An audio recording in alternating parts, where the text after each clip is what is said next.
At this point, I would like to invite Dr. Kailemia, the Director, Square Pharmaceuticals, to make some brief remarks before we proceed. Tumpigie makofi akija. Karibu daktari.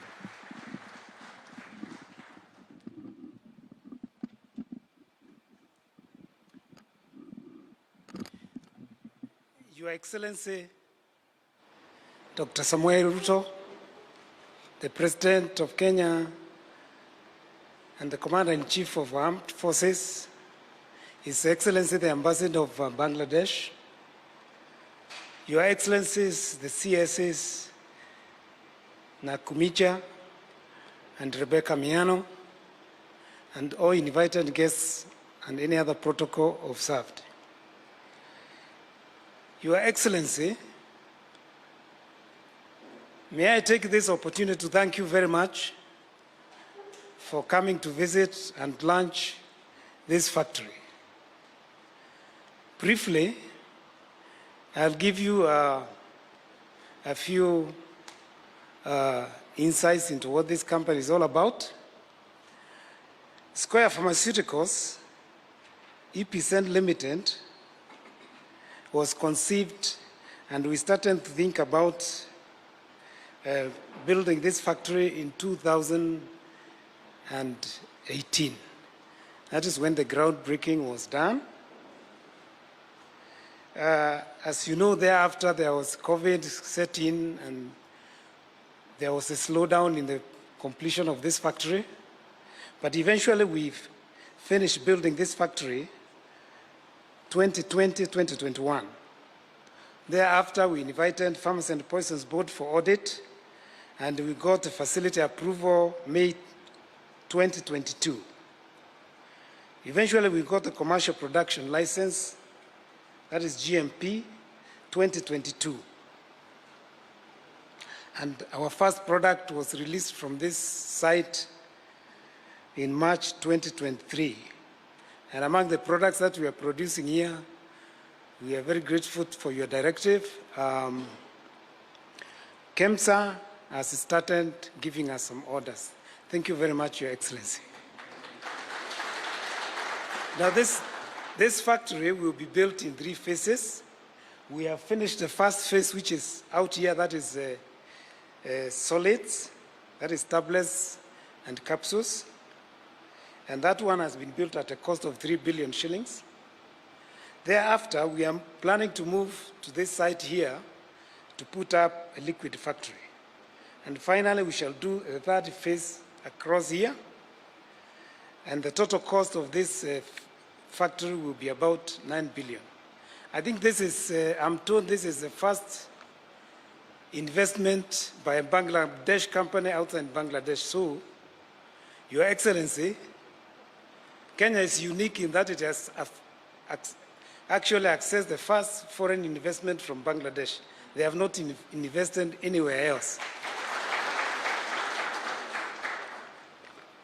Now, one thing, Your Excellency, that I would like to just ask you is Bangladesh, in 1992, they passed an ordinance, parliament, that is, I think that's an act of parliament to guide manufacturing in Bangladesh. At that time, they were importing about 95% of their products.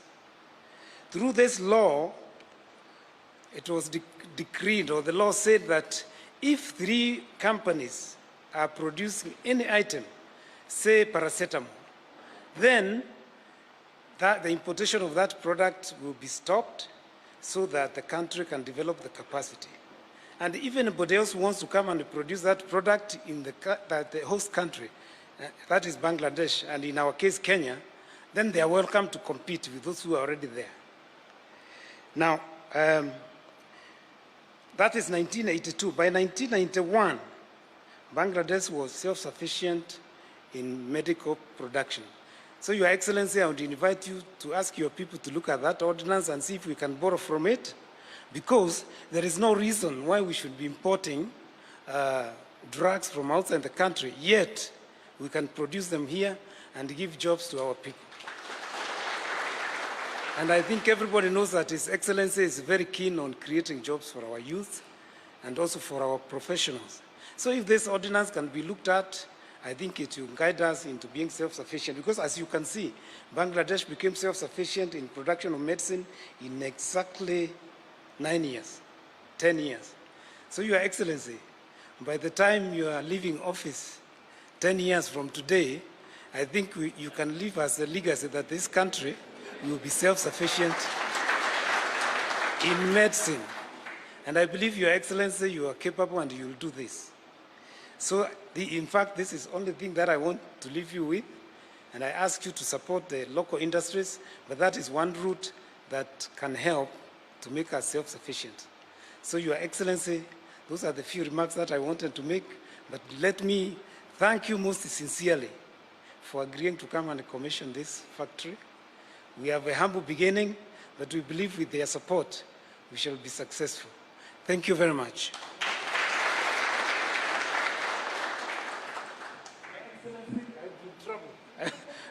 My wife is here with me and she's a director. So let me, although I know you know her, let me introduce you to her. That is, she's called Mama Safi. She's the woman rep for Meru County. Thank you very much, Your Excellency. Thank you, Dr. Kailemia. And right there you can see some wisdom. He needed to know that at home akifika atakula. So he had to do that. Your Excellency, with your permission, next I would like to invite the CS Health, Madam Susan Nakumicha, to also make some remarks. Welcome. Tunaweza tukamkaribisha kwa makofi. Welcome. Sorry? Okay. Thank you very much, Your Excellency. I'm really excited that you made time to visit this pharmaceutical farm this afternoon. And this is part of our bigger celebrations that we began yesterday. Today is actually the second day. As you have guided, Your Excellency, amongst our 4 pillars is local health commodity security. We cannot achieve the 90% fill rate or 100% at KEMSA if we don't focus on local manufacturing. So I'm really excited that we are already ticking the boxes that you have instructed, and through this farm, many more, I'm sure, will be coming. Your Excellency, my interaction with Bangladesh dates as far back as 15 years, when I got to know Dr. Kailemia. That time I was still dispensing in some chemists here in Nairobi, and he has been doing this job. So this is a big excitement that finally Bangladesh, which is the biggest pharmaceutical manufacturing farm there, is now has invested in this country. Your Excellency, this setup here builds into our ecosystem. You can see already there are staff who are employed here, about 200 of them. And you know, once they finalize up to phase 3, they'll go up to 1,500. Your Excellency, you have seen packaging material. So there's a whole industry around packaging that is going to thrive around here. You have seen equipment, Your Excellency. And eventually now the final product, which is the pharmaceutical product itself. So this is going to build such an ecosystem. And if we can only get a few more to invest in this country, I think we are going to be able to meet our targets in terms of ensuring that every Kenyan who goes into a health facility is not asked to go and buy drugs somewhere else, but the drugs are available within the facility. So I am excited, and as the person that you have given responsibility, I am carrying it with a lot of care to ensure that we deliver on this objective. My PS is here, Your Excellency, Mr. Harry Kimtai, the one in charge of medical services, and other officials from the ministry are also here, and we are working together as a team. I know your time is precious and you are pressed, so I would like to invite my colleague Rebecca, because this farm will not just serve Kenya. Our plan, Your Excellency, you know that we already signed into Africa Medical Agency. Your Excellency, you know that the regional office for Africa CDC is here. And only last week, we started fundraising for the WHO regional office also to be based, logistics hub, to be based in Kenya. So from this facility, we are going to serve the whole of Africa. So I want to take this moment to invite my colleague Rebecca.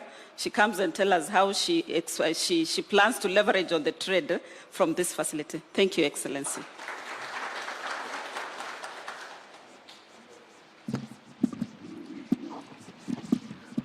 Your Excellency, the President of the Republic of Kenya, my cabinet colleague, all distinguished guests, I want to start by saying that this is a very remarkable and momentous afternoon in the calendar of Kenya. I also want to say that a supported local pharmaceutical industry will help the country achieve the universal health care, which is one of the pillars, and this afternoon sits very well with the planned activities towards the launch of the universal health care. Your Excellency, I've looked at the data for this industry, an investment of about 1.7 billion, employing 105 employees, providing medicine, and we want to congratulate Square for this achievement, but also encourage you to scale up, to scale, so that you have more and you can trade even beyond Kenya. And having local manufacturing of pharmaceuticals, the lead time will be cut, affordability will be achieved, and Your Excellency, in my ministry, we want to create a good investment environment to support your vision. And I will finish by saying, hashtag Kenya is ready for investment. Thank you. Your Excellency, one of the directions you gave about us being able to buy local, through our institution, KEMSA, we have been able to cut barriers that even as we sit here today, one of their products is already at KEMSA. And I know that we are going to work on the barriers that have been inhibiting such farms from selling directly to this country. So, Your Excellency, I would like to take this opportunity to invite you to come and address the people of Square. Welcome. Thank you.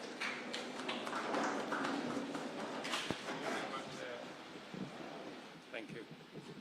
Thank you very much, Minister. Please, let's take our seat.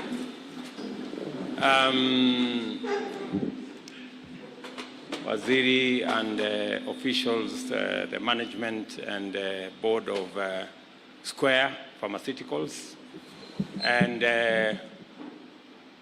members of staff, good afternoon. There is a bigger team of pharmaceutical companies in the KICC. And I thought it was necessary for me to come to Athi River into this facility because to contextualize between what pharmaceutical companies are doing and what we are getting as a country. I congratulate Square Pharmaceuticals Limited for what they are doing in Kenya. The products they are producing in Kenya and selling to the Kenyan market, the products they are producing from here and selling elsewhere, the jobs they are creating for us in Kenya, the manufacturing opportunity that they have made possible in Kenya, and the collaboration between private sector players in Bangladesh and private sector players in Kenya. That is the kind of partnership that we are fashioning, and that's the kind of partnership that as government of Kenya we're going to support to make sure that we leverage on the market that we have, on the capabilities that we have, on the opportunities that exist in Kenya, and in fact the opportunities that exist in our region to enable more companies to invest in different sectors of our economy, and more particularly in this sector around pharmaceutical manufacture. We import at the moment 70% of all our pharmaceutical commodities and products. It's been the case for a while, and we need to leverage on the opportunity that we have for pharmaceutical products to manufacture locally create value locally, create jobs in Kenya. And my instructions to the ministry and the sector is that in the next 2 years, we should move our production of local pharmaceutical products from 30% to 50%, and in the next 5 years, we should be able to be self-reliant on pharmaceutical products. Why I say so is because manufacturing locally speaks to the opportunity that we have locally. The space of pharmaceutical is guaranteed. We will always import pharmaceutical products. We've done so for long. You don't need a business case to invest in the pharmaceutical space in Kenya. That case has already been made over the years. And therefore, the connection between private sector in Kenya and private sector elsewhere is what we want to facilitate as Government of Kenya, and we are working on many interventions, including making sure that our own procuring entities prioritize Kenyan manufactured pharmaceutical products. I am acutely aware, and I've had a conversation with the management of KEMSA, that they cannot continue to import products that are being manufactured locally. It is sabotage to our local manufacturing industry. And it actually is sabotage to our own development and to creating jobs for the many young people out there who are looking for opportunity to work. And I am very happy that as government, we are moving the needle, and now a company like Square here, they are now confessing for the first time that this year they got an opportunity to supply to KEMSA. I want to promise you that that is going to be the future. All the products we manufacture in Kenya will be given priority in procurement of all government pharmaceutical requirements. And progressively, we are going to make it the responsibility of all other actors, both public and private, to make sure that we prioritize the purchase of locally manufactured products, including pharmaceuticals. The space for us to do that is the reason why I came to Athi River. We are establishing these special economic zones across Kenya. We're going to have another 5 special economic zones in Sagana, in Thika, in Nakuru, in Eldoret, in Busia, as a first phase. And it is our expectation that companies like Square will find the reason, because we are providing incentives for investment in these special economic spaces, for them to work with private sector companies from elsewhere globally to establish their operations, their manufacturing capacities and capabilities in Kenya. This facility here at Athi River, I already gave very clear instructions to the management here of EPZ that all speculators, people who have held titles to pieces of land here for 10, 15, 20, 30 years without developing them should be revoked so that we can give it to people who want to use this facility. I am informed that we now have an extra 250 acres of land that were originally occupied by speculators. They are now out of this place, and we can bring additional pieces of land additional space into the manufacturing space here in EPZ at the river. We have now been cleared by the courts on the land that is adjacent to EPZ that belong to Portland Cement. My instructions are we will take either 1,000 or 1,500 of that land and make it part of EPZ here in Adeleke, so that we can create more space for more companies to set camp in Kenya,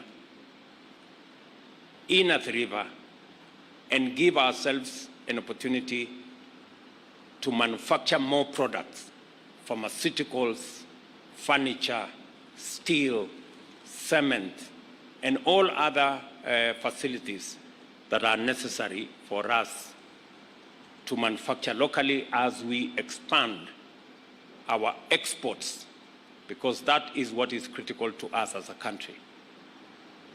As we target manufacturing, even of pharmaceuticals, we must also look at the market beyond Kenya. I encourage Square and all the other pharmaceutical companies and all the other companies setting up camp in Kenya to look at the opportunity that exists in the East African community, where we have close to 400 million people, and to look at the opportunity we have in COMESA, and to look at the combined opportunity between COMESA, SADC, and EAC, and look up further into the Africa Continental Free Trade Area, because we have huge space, we have a big market, and there is big opportunity for companies that set up camp in Kenya to access those markets. We have made sure that our policies, our programs are aligned to make sure that we give opportunity to our manufacturers, our investors to access those markets.